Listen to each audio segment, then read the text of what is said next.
咁香港人咧就最中意啦食粉麵嘅，無論你喺邊個區域，你都一定會揾到啦。一啲雲吞麵檔、牛腩麵檔、米線鋪，又或者車仔麵。今日我就會做多一個粉麵，就係香港經常見到嘅越南牛肉粉。廢話唔多講，依家即刻開始。好啦，咁畫面呢度啦，大家咧就可以睇到有一堆牛骨嘅。咁呢啲牛骨咧就我今朝啦走去牛檔嗰度啦，叫佢留俾我嘅。咁大家如果買唔到呢種骨啦，就買翻啦普通嗰啲肋骨又好啊，咩都好啊，去煲佢就 O K 噶啦。好啦，咁而家啲牛骨啦，我就會放落個煲度去浸一浸水先嘅。主要啦就係去走啲血水，啲血水啦係會令到你個湯底腥嘅。簡單沖洗一下啲牛骨先。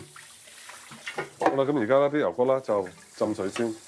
另外啦，我就會加啦2茶匙嘅鹽入去嘅，就係作用啦，就除咗去嗰啲腥味啦，亦都可以逼嗰啲血水啦出嚟嘅。好啦，咁啊另外呢度啦就買咗少少牛腩嘅。咁啦，呢啲啦我都會清洗乾淨啦，放埋入去一齊浸。好啦，咁牛腩啦都放埋入去。好啦，咁而家啲牛腩咧浸水啦，浸咗有成個鐘噶啦，咁我就攞出嚟清走啲血水佢。而家加入凍水。好啦，開火飛水，水滾咗之後，我會煮佢5到10分鐘啦，然後就再倒翻出嚟。好啦，咁去到呢度啦，都講一講啦。牛骨大家如果中意攞去焗爐焗啦，都冇問題嘅。焗爐焗出嚟啦，個味啦就會濃啲，同埋個湯色啦都會深色啲嘅。咁今次啦，我就用翻飛水嘅方法嘅，筆一筆佢先啦，一間清洗咧就快啲嘅。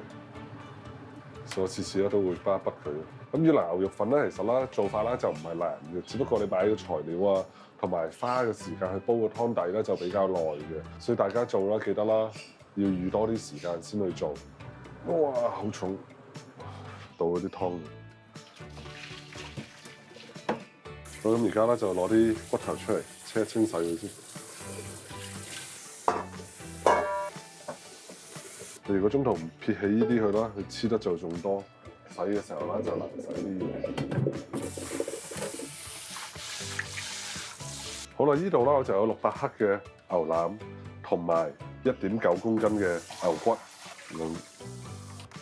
，5公斤。咁依家啦就攞去煲啦，水溫保持喺90度左右就得噶啦，千祈唔好水滾。一水滾煲嘅話啦，個湯底啦就會濁噶啦。一個好嘅越南牛肉粉個湯底啦就一定要清嘅。香料啦我就會最後啦過1個鐘啦先落去噶啦，因為而家放咗落去啦會煮到嗰啲香料啊、嗰啲洋葱啊各方面啊全部溶晒糊晒嘅，好似畫面咁樣啦，少少泡浮下啦就得噶啦，千祈唔好滾。咁呢個湯咧，我會坐底啦，就煮佢6個鐘嘅。咁我見到有啲人咧，就甚至會煮12個鐘啊，甚至過夜1晚都有嘅。按照自己嗰個方式去做就得噶啦。好啦，咁畫面呢度咧，大家咧就可以睇到啲配料嘅桂皮、草果、八角、小茴香、白胡椒粒同埋芫茜子嘅。咁呢度我就有一嚿薑1分為2嘅。另外啦，就有啲葱頭同埋魷魚乾。魷魚乾啦，就係俾翻個鮮味佢嘅，好似啲魚露咁嘅作用嘅。咁另外啦，我都會啦放半個洋葱落去嘅。咁洋葱呢啲咧可以俾翻一啲甜味啦，個湯底嘅材料啦放上去啦，燒一燒佢噶啦。咁你燒到佢哋黑黑地啦，就 O K 噶啦。咁我呢度就會用中火啦，個魷魚咧就燒好啦，唔會再燒啦。啲葱頭啦，你見到佢啦，有啲透明咁啦，就 O K 噶啦。嗱咁樣啦，就差唔多啦。燒多一下啦，我同埋呢度啦都有半個洋葱，敲埋佢。好啦，咁燒完啦，呢啲香料啦就擺入清水啦，沖洗，將個表面啦黑色嗰啲嘢去走佢。大概咁樣啦，就 OK 噶啦。然後呢啲葱頭啦一樣，將表面嗰啲黑啦刮走佢。好啦，咁整完嗰啲啦，就開始烘啲香料啦。攞不鏽鋼 pan 啦，好似我咁一直烘。我唔建議用2結鑊啊，我都係建議用不鏽鋼 pan 多啲嘅。烘到啦，啡啡地為止。咁烘到啲果啊、草果啊同埋呢個桂皮啊有少少燶啦，就 OK 噶啦。好啦，咁牛腩啦都煲咗一段時間啦。咁依家咧就睇下佢熟咗未先。唔所謂攞支筷子啦，喺佢最後嘅位置篤入去啦，睇下篤唔篤得穿就係噶啦。篤得穿啦就熟咗噶啦。咁就 OK 啦，你個牛腩咧就可以攞出嚟，放落冰水啦，就唔好俾佢再煮啦。咁依家咧就等啲牛腩咧喺個冰水度降溫，大概10分鐘就 OK 噶啦。然後轉頭我就會將佢放入雪櫃嗰度。咁無論崩沙腩又好啊，牛腩又好，普通腩都好啦，最好買一幅過大幅啲嘅，可以打橫切啦，就切每一片大概8到10公分咁闊啦，就得㗎啦。好似啲肥牛咁，切出嚟一片片薄切。另外咧，就準備啲辣椒，切完記得唔去廁所。咁啊，你哋用青辣椒啊，定係咩啊，都冇所謂嘅。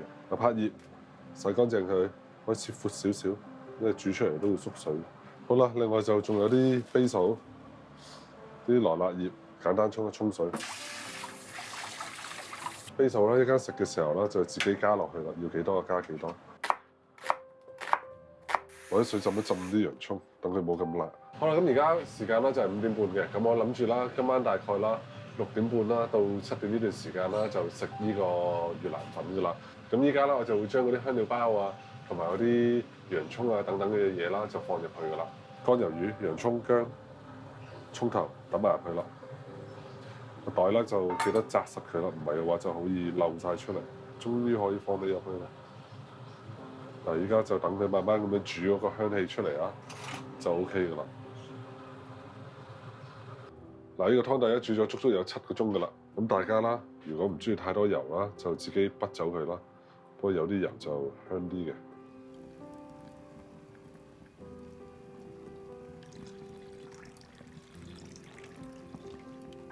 咁河粉方面咧，我就用嗰啲越南鋪頭嗰啲河粉嘅。咁呢個咧就要煮6到8分鐘左右嘅。魚露1湯匙、2湯匙先，鹽1茶匙，然後咧就到呢個豬粉啦。呢個 het nam 啊，呢個係豬肉味嘅味精。冇嘅話啦，大家就可以用雞精。呢個啦，你哋就要去啲越南鋪頭揾或者上網揾噶啦。咁呢個我就落1茶匙、1茶匙半先，另外加1茶匙糖、1茶匙嘅味精，細茶匙咯。嗱，個湯幾清係嘛？生牛肉、熟牛肉、生熟牛肉。我想要生牛肉。生熟好唔好？我想要生熟牛肉。咁最後啦，我呢度都有啲生牛肉嘅，係普通嗰啲炒牛肉嗰種啫，就唔係肥牛㗎。咁牛肉啦就要切薄啲啊，生牛肉嗰啲。咁如果你想做生牛肉肉碎啦，就係切完之後啦，再剁佢就係㗎啦。咁佢哋嗰邊咧就冇用嗰啲肥牛啊嗰啲嘅，通常就係得啲新鮮牛肉就咁樣切俾你嘅。所以我呢度咧都買翻新鮮牛肉去做，就係咁解，而冇買嗰啲肥牛片。烚啲芽菜，咁我呢度就咁多啦，炒烚佢一下得噶啦。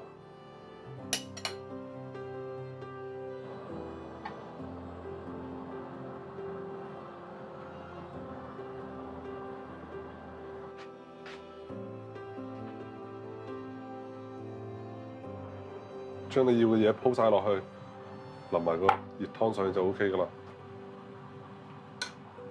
越南牛肉粉完成。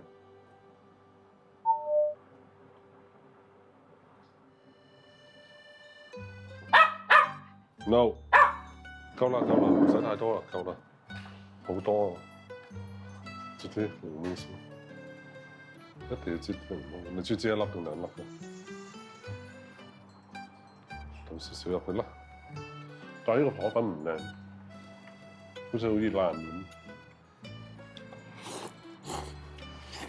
我俾個阿姨呃咗，我煮6到8分鐘，我煮6分鐘已經爛到咁啦。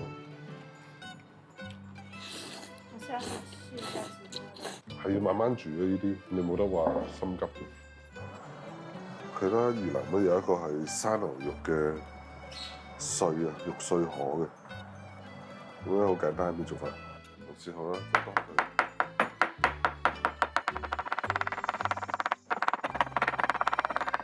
咁樣就 OK 噶啦，呢個就河粉，放啲洋葱落去，啲肉碎咧就放上去，適量嘅芫茜葱，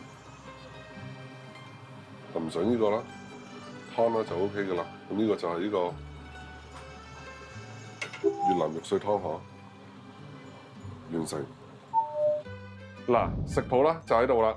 越南粉嘅湯底啦，通常就會偏鹹嘅，咁大家咧就按照翻自己嘅口味去調教啦。記得幫我點個 like， 同埋未 subscribe 嘅你就幫我 subscribe 一下，支持一下啦。下個 video 見，拜拜。